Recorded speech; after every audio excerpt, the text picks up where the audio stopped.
Alright, so this is going to be my review on the Hamilton Beach breakfast sandwich maker. I'm also going to show how to use it, and just a quick thing to mention is I just really love this thing. I used to have to kind of make these manually in the microwave, and was never a bad thing, but it was always a lot of cleanup and I don't know, just a lot of hassle. So I'm going to show you how I use this and what steps I go through. So, right out of the gate, here are the ingredients I'm using. I use 1 egg. I use some sort of a cooking spray. I use Pam. And that's basically just to coat where the egg is going to go. And I like, some sort of a sausage that can just go in the microwave. So, right out of the gate, I'll get those. They say to wrap it in a paper towel and put it in microwave for, I do about 65 seconds is where I think is about perfect. So I'll get that going here quick.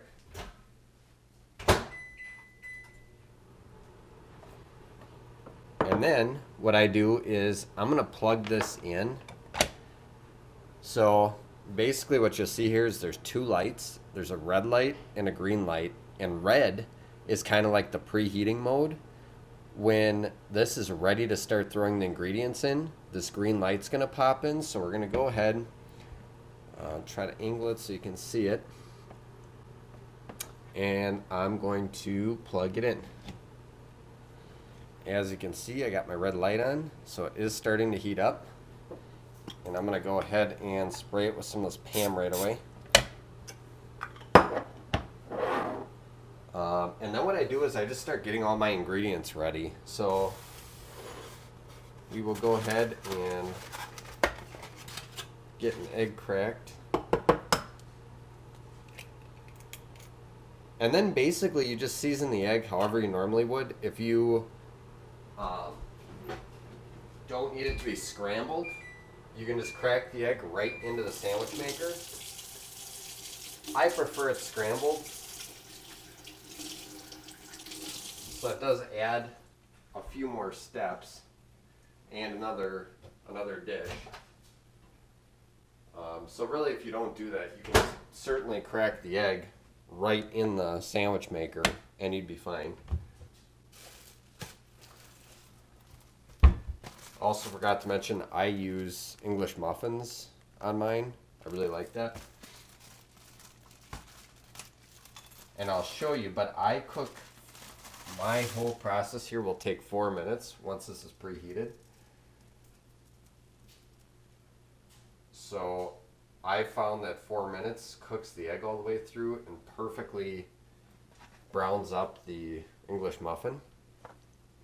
So like I say, you can season up the egg. That's one reason I kind of like to do the scrambled route, is I can put a little salt, pepper, whatever else I want.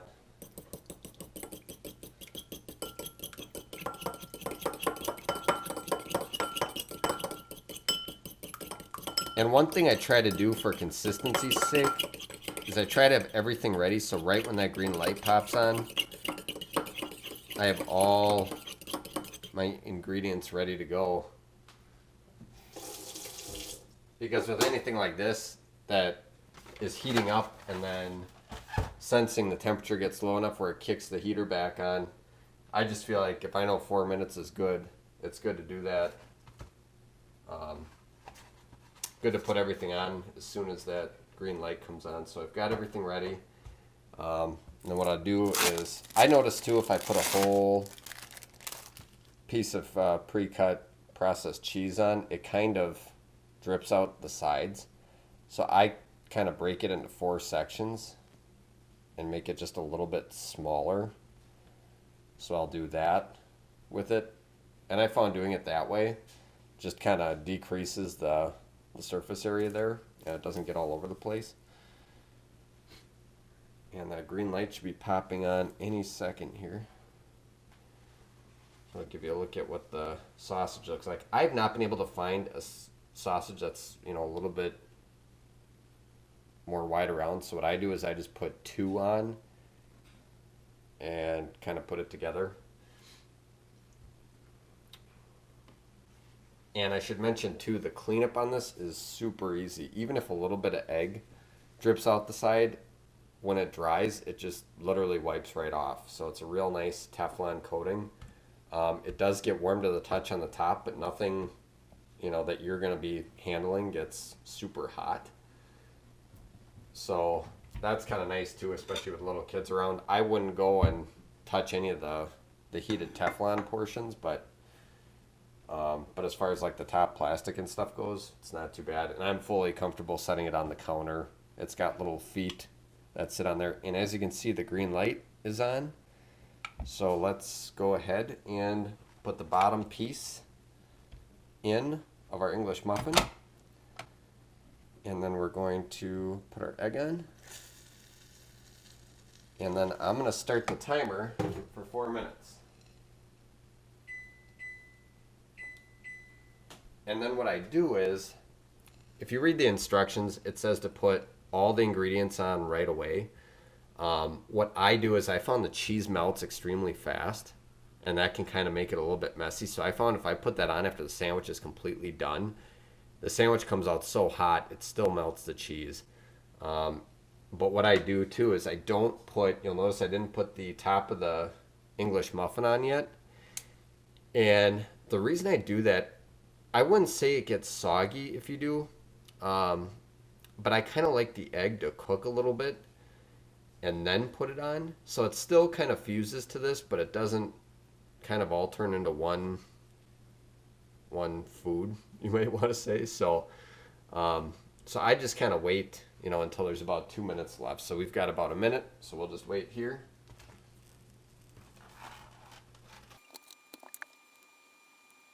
All right, so we've got about 2 minutes and 15 seconds left on the timer, and this is about the point that I will go ahead and put that on, and I also put the meat on. And now we'll let it go the remainder of the time. 2 more minutes.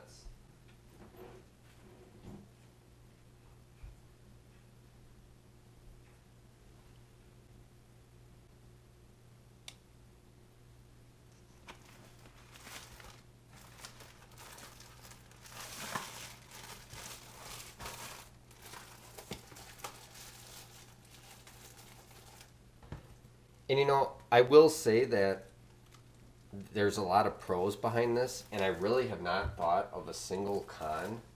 I knew I was going to shoot this video, and I was really trying to think what I don't like about it, and there's really nothing. I mean, the unit itself was cheap. I think we got it on sale for $20. I've had it for 2 years. I've made probably 100 sandwiches for myself and family members combined. It's very predictable. It does the same thing every time. It's reliable, it's easy to clean, and it's small. So as far as storage goes, it really doesn't take up much room. So I really cannot think of anything I don't like behind it. One thing I would say too is the first time it's going to take a little bit to figure out how done you want your egg and all that, so you're kind of lifting it up. I would say leave it shut, and I comfortably go 4 minutes every time, and it makes the perfect sandwich. So I would start with 4, lift it up, check, make sure the egg is cooked to your satisfaction. And I actually, I've kind of played with the different types of sausage. I've done the links and then cut them in half so they lay flat. But these microwavable patties are probably the easier cleanup, just, and that's kind of the whole mission here. Can you make a breakfast sandwich on the stove and taste really good? Yes. But this is all about convenience and saving time. So going with that, I'm probably a total of 10 minutes invested in this. And my timer's off, so I'm going to go ahead, unplug it. And what you do here is, you'll notice this little lever. You're going to spin this around, and that basically drops the egg onto the rest of the sandwich. So I'll just lift it up to show you what happens. So this drops down, and I basically just push here and lift up, and then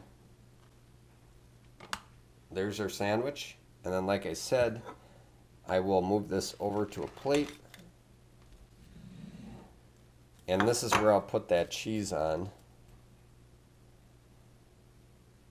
And now it's the perfect amount of surface area there. The egg is cooked perfectly. Looks really good. And now when I put this on, you can see the steam probably rolling off of this. It is super hot. Put it here. And then what I do is I usually wait, I would say 5 minutes because it is pretty warm. That lets the cheese melt as well. And then you've got a really good looking sandwich. So, all right, let's try out our hard work here. Got my sandwich. It's cooled off about 5 minutes. Yeah, that's really, really good. And once you make one, while everything's heated up and you've got all the ingredients out, they make really fast. So you're talking 4 minutes a sandwich, and you can just pump them out. So if we have family over, I can just continuously make them, and it's a big hit. So definitely give it 2 thumbs up. We've been very happy with it, and you should go get one.